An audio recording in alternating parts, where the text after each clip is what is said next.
Você tem uma ideia, senador Ricardo Ferraz, eu fui secretário de Planejamento do Estado da Bahia.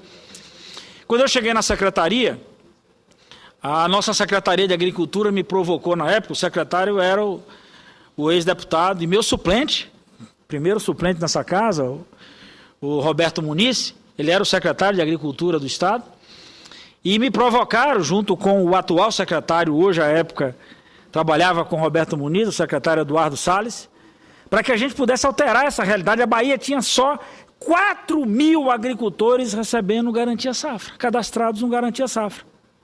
Nós tomamos a atitude de resolver o problema do pagamento por parte desse agricultor, reduzindo a metade, o Estado bancando a outra metade, os municípios reduzindo a metade, o Estado bancando a outra metade, zerando os juros para aquisição de equipamentos, do facão ao trator, para permitir que esses agricultores pudessem ter acesso a equipamentos, máquinas.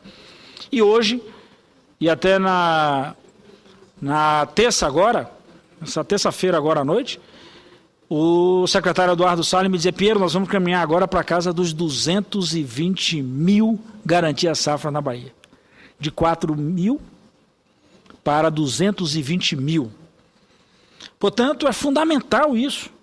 Por que o Garantia Safra cumpre um papel importante?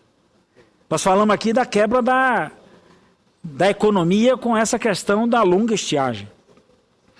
Mas se a gente não promover a aquisição desse Garantia Safra, a chegada desse recurso no município, senador Ricardo Ferraz, a gente termina não conseguindo cumprir esse papel.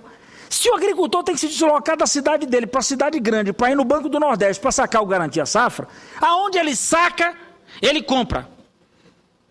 Quando ele volta para o município dele, ele já volta com a compra feita naquele município onde ele sacou o recurso. Consequentemente, o município deixou de ter esse recurso para tocar ali a economia. Nós temos municípios na Bahia que tem hoje 3.000 agricultores que vão receber o Garantia Safra. Vamos botar aí um pelo outro a R$700, nós estamos falando de 2.100.000 reais. Ora, se isso é gasto em outra cidade, esses 2.100.000 reais, eles não interferiram na economia local. Então, portanto, é fundamental utilizar isso como injeção de recursos para superar os problemas também, além de atender o agricultor. Então, é fundamental isso. Essa semana foram liberados 13.000 toneladas de milho para a Bahia. Precisamos de mais. A expectativa nossa é que esse navio que está levando as toneladas de milho para a Bahia, para Pernambuco, para Bahia, Sergipe, Alagoas, Pernambuco, enfim, até lá o nosso Maranhão, é importante que isso efetivamente chegue para dar um suporte. É necessário que essa própria questão das máquinas, elas possam ser utilizadas principalmente nos locais onde nós temos a garantia da busca de água para fazer esse remanejamento. É fundamental que a gente conclua essas obras. Na Bahia, por exemplo, nós estamos concluindo ali, quase finalizando a obra da adutora do São Francisco, ali na região de Irecê, captando, buscando água no Rio São Francisco e levando até a região ali de Irecê, para resolver um problema, inclusive em Mirorós, uma das grandes áreas de produção, mas aquela região, Mirorós, continua baixando. O processo de construção de áreas para reservação de água. Eu vi aqui agora há pouco o senador Cássio dar um dado da ANA. Hoje a nossa capacidade na Bahia é 31%. Insuficiente. Prolongado isso aí, imagine. 30% só é a nossa capacidade de atender a essa demanda que vem pela frente. As grandes cidades na Bahia já começam a conviver com um processo de dificuldade de acesso à água. Então, o governo do Estado, o governador Jacques Wagner, já havia tomado, inclusive, medidas para um racionamento, assim como tomou também medidas para chegar com o suprimento. Então, é importante que a gente receba essas medidas. Agora à tarde aqui nós aprovamos mais uma medida provisória ampliando o crédito. O governo lançou mais outra medida provisória hoje, na vinda até de Fortaleza para cá, meu caro senador Ricardo Ferraz. Nós sugerimos à ministra Miriam Belchior que parte do que estava na medida provisória, por exemplo, da renegociação das dívidas, reconhecemos que foi muito importante, mas esse período agora, eu tenho a impressão que o correto não seria mais abrir um prazo para renegociação de algo que o agricultor não teve a oportunidade de colher. É o perdão. Não tem jeito. O agricultor vai tomar novo recurso para plantar, e aí ele vai pegar esse novo recurso que ele vai tomar para plantar para pagar a dívida desse período que ele não conseguiu plantar. E mais, ampliar ainda no que diz respeito ao limite. Estava com 35 mil, na medida provisória 565, nós trabalhamos com 100 mil. Portanto, que já é um valor que o pequeno agricultor já consegue operar nessas regiões. A própria questão das técnicas e o envolvimento de uma das áreas que eu venho batendo aqui a todo momento. Eu falo muito dos portos secos. Os nossos portos secos no Brasil não armazenam grãos. Imagine porto seco no centro-oeste brasileiro que não armazena grão. Aí o grão sai de caminhão desse nosso grande celeiro de produção que é o Oeste e termina sendo armazenado no porto. Ou o caminhão já é um próprio processo de armazenamento, e a viagem é tão longa.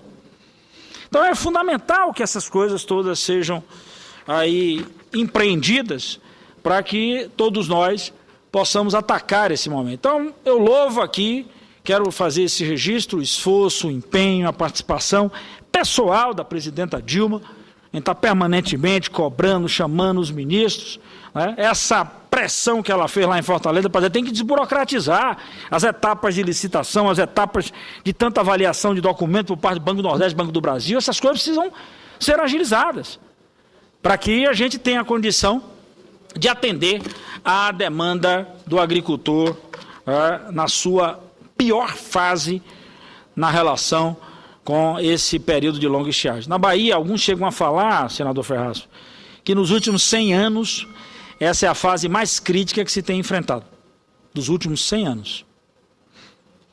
Então, eu não sei porque efetivamente não tenho mais a presença do meu avô, que morreu com 105 anos há muito tempo atrás, então, portanto, não sei se teria esse testemunho, mas o testemunho é a partir daqueles que trabalham com pesquisa, com análise, vão estudando a realidade. E eu espero que a gente tenha a condição de, usando essas tecnologias, poder amenizar. Olha que contrassenso, né? Nós avançamos tanto tecnologicamente e agora estamos afirmando que nesses últimos 100 anos os impactos foram muito mais fortes. Olha que você pode dizer assim, não teve saque, não teve isso, não teve aquilo, o governo está tomando medidas, mas é preciso que a gente utilize cada vez mais tecnologia para fazer chegar na ponta. Volto a insistir, senador Ferraz, se a gente pode chegar com um celular que está na mão de todo mundo, eu duvido que você não vá numa área dessa e você não encontre uma pessoa que tem um celular na mão. Se essa tecnologia chegou até a mão do agricultor, por que as outras não podem chegar? Pode chegar assim. Então é importante esse esforço, e agora é um esforço que não tem coloração partidária, nem tem posição desse ou daquele. Tem que ser um esforço para a gente trabalhar na direção de dizer, olha, precisamos retomar o caminho, criar as condições, aproveitar esse sertão produtivo e cuidar desse nosso sertanejo, onde quer que ele esteja, em qualquer lugar desse nosso Nordeste, para que a gente diga assim, esse Nordeste tem que continuar servindo, alimentando a mesa do povo brasileiro, mas principalmente resolvendo o problema em cada canto. E finalizando, dizer como diria o velho Getúlio Vargas, o meu São Borja, aqui, o meu sertão, a minha raiz, o meu local, a minha origem, o meu povo. Muito obrigado. Meu caro senador Walter Pinheiro, o meu cumprimento de igual forma como fiz com diversos senadores da região Nordeste, que não apenas hoje, mas ao longo dos últimos dias têm ocupado a tribuna do Senado da República para sensibilizar, e muito mais do que sensibilizar, produzir um ambiente de ações objetivas que possam, de fato, produzir solução para essa que não é uma crise conjuntural, é uma crise estrutural. Lá do meu Espírito Santo, nós acompanhamos com um sentimento de solidariedade e o desejo é que as ações possam, de fato, se traduzir em resultados efetivos e consequentes para os estados da região Nordeste. Repetindo aquilo que disse agora há pouco para o senador Caio Cunha Lima, o Nordeste não é um problema, é uma solução. A partir da vocação nos diversos segmentos da atividade produtiva que nós temos instalados. É como se o Nordeste estivesse necessitando de uma oportunidade, essa é a palavra, oportunidade para se revelar, oportunidade para contribuir ainda mais com o desenvolvimento econômico e social do nosso país. O meu desejo é que nós possamos encontrar alternativas e que essas possam minorar o sofrimento dos nossos irmãos nordestinos que vivem a pior das secas dos últimos 50, Vossa Excelência fala agora em 100 anos. Minhas congratulações a Vossa Excelência. Concedo a palavra ao eminente e querido senador Paulo Paim. Senador Ricardo Ferraz, eu quero fazer 3 registros.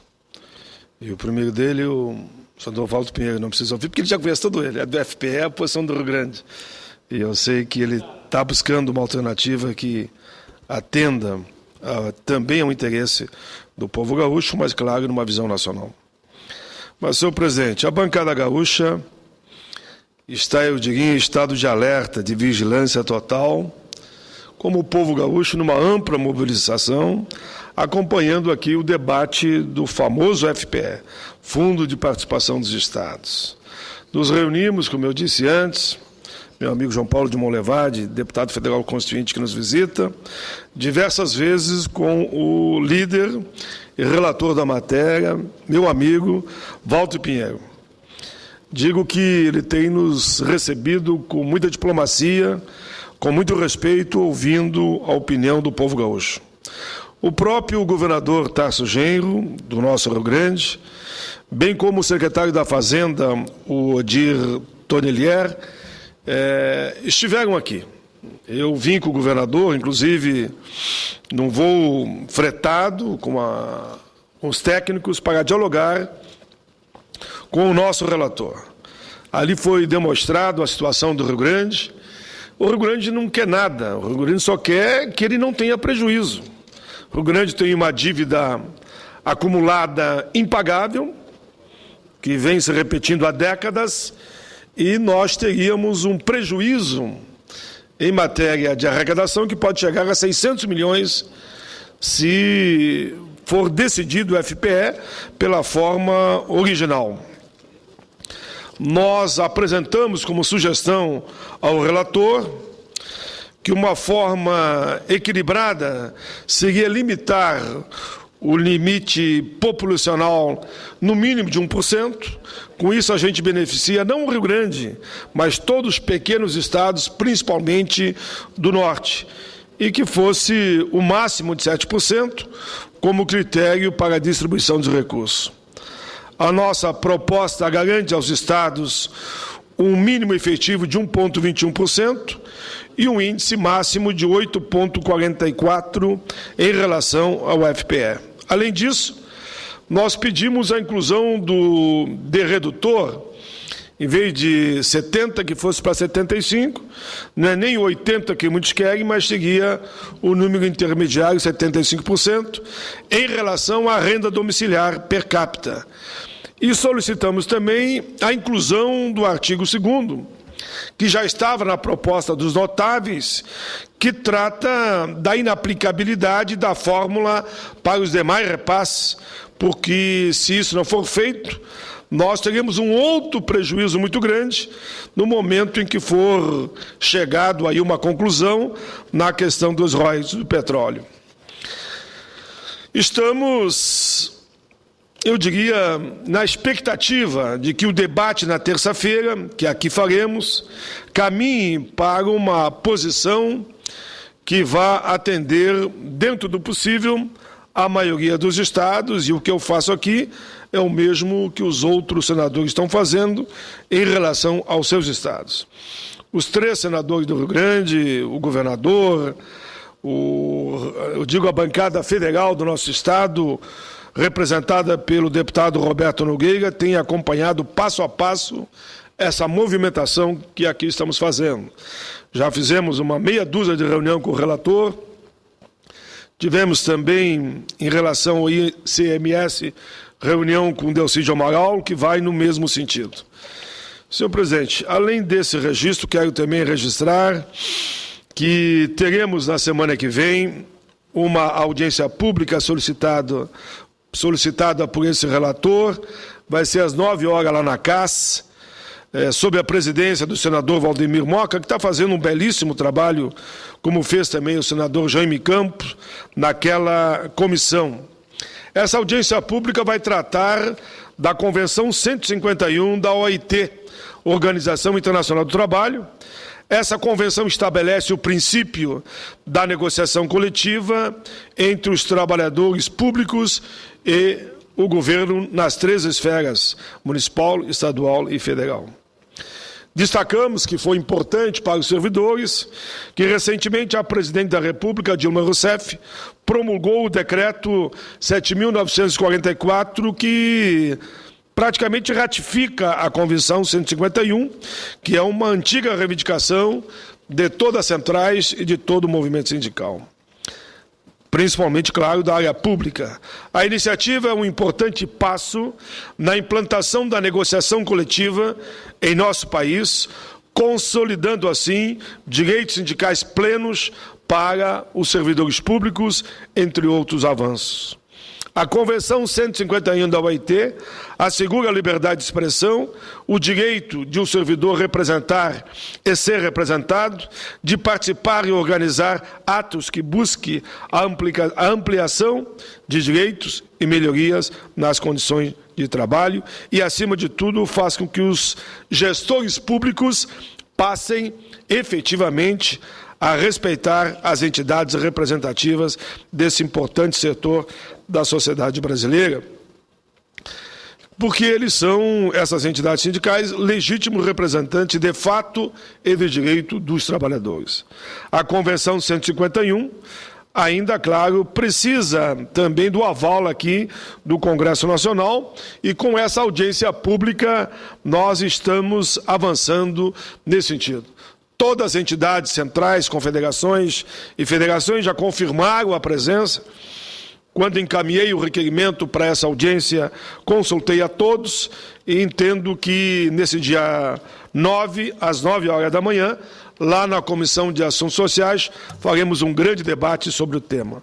Por fim, senhor presidente, eu volto ao tema novamente, dizer que foi com alegria que nós vimos também lá na Comissão de Assuntos Sociais, presidida pelo senador Valdemir Moca, a aprovação do substitutivo que apresentei do Estatuto da Juventude. Quero aqui, mais do que falar somente do meu relatório, ou mesmo do relatório do senador Rodolfo Rodrigues, que na CCJ também aprovou por ampla maioria, ou o relatório da deputada Manuela Dávila lá na Câmara, eu quero destacar o exemplo dado pelo senador Ciro Miranda, presidente da Comissão de Educação, também do senador Braulio Maggi, presidente da Comissão de Meio Ambiente, da senadora Ana Rita, presidente da Comissão de Direitos Humanos, porque esses nobres colegas senadores e senadora abriram mão da discussão do texto na sua comissão, a pedido da juventude brasileira, que entenderam que o Estatuto está em debate nas duas casas há mais de 10 anos e é chegada a hora da aprovação. Quero dizer que, ainda no dia de ontem, por volta das 11h30, fomos ao presidente Renan, acompanhado por senadores, senadoras e movimentos da juventude, como UNE, UBS, Conjuve, movimentos sociais do campo e da cidade, juventudes partidárias, religiosas, LGBT, sindicais, coletivos da cultura e da periferia. E lá na reunião com o presidente Renan, ficou acertado que o presidente, então, faria a gestão junto aos líderes para que a gente conseguisse aprovar o requerimento de urgência que foi por nós solicitado, digo nós senadores, já na Comissão de Assuntos Sociais, abraçado pelo presidente Valdemir Moca, que botou em votação, aprovamos, mas dependia ainda da assinatura dos líderes. Quero dizer com alegria ao Brasil todo que nos assiste e nos ouve nesse momento, que a urgência foi aprovada hoje à tarde. Foi aprovada por unanimidade, com o apoio dos líderes de todos os partidos. Aqui não houve aquela questão de situação, de oposição, ou quem quer marcar posição. Assim, além do requerimento ter sido aprovado por unanimidade hoje à tarde, ficou também ajustado com o presidente da Casa e com os líderes de todos os partidos, todos por unanimidade, que a votação do Estatuto da Juventude vai se dar na próxima quarta-feira aqui no plenário do Senado e, claro, que aí ele retorna para a Câmara dos Deputados. O Estatuto da Juventude trata dos direitos da nossa moçada em várias dimensões: cidadania, participação social e política, representação juvenil, educação, profissionalização, a questão da meia passagem, da meia entrada, trabalho e renda, saúde integral, cultura, desporto, lazer, igualdade, cultura, liberdade de expressão e meio ambiente, liberdade de orientação sexual e meio ambiente ecologicamente equilibrado e politicamente correto. O Estatuto beneficia a nossa juventude de 15 a 29 anos. Construímos um grande entendimento para que ele não se chocasse com o ECA, com o Estatuto da Criança e do Adolescente, ficando assim firmado que valerá sempre a legislação que mais atender a juventude, seja no ECA ou mesmo no Estatuto que ora estamos aprovando. Parabéns, quero de novo repetir, à relatora lá na Câmara dos Deputados, deputada Manuela. Parabéns ao autor do projeto, deputado Benjamin Maranhão. Parabéns ao relator aqui na CCJ, Rodolfo Rodrigues, já que eu relatei na Comissão de Assuntos Sociais. Repito o que venho falando há dias. O Senado da República, com a aprovação do Estatuto da Juventude, estará dando um grande passo em direção aos jovens brasileiros, aos anseios da nossa querida juventude. Sabemos que já fizemos muito, mas, como digo sempre, temos muito por fazer. Mas temos consciência de que estamos apenas no início de uma longa caminhada de valorização da juventude brasileira. A transformação do nosso país teve início, por que não lembrar, nesse viés avançado a partir de 2003, sem deixar de lembrar as conquistas do passado.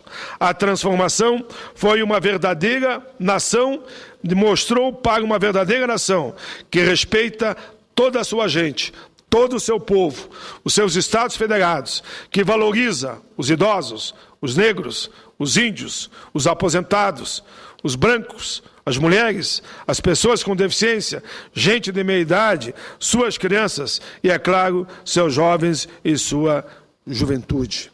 Peço a atenção de vocês, olhem com carinho. Muitas famílias, muitos pais, muitas mães, tios, avós, perderam seus jovens, seus filhos. Muitos irmãos perderam seus irmãos. Muitos amigos perderam seus amigos. Por coisas da vida, por fatalidades, como, por exemplo, com a violência.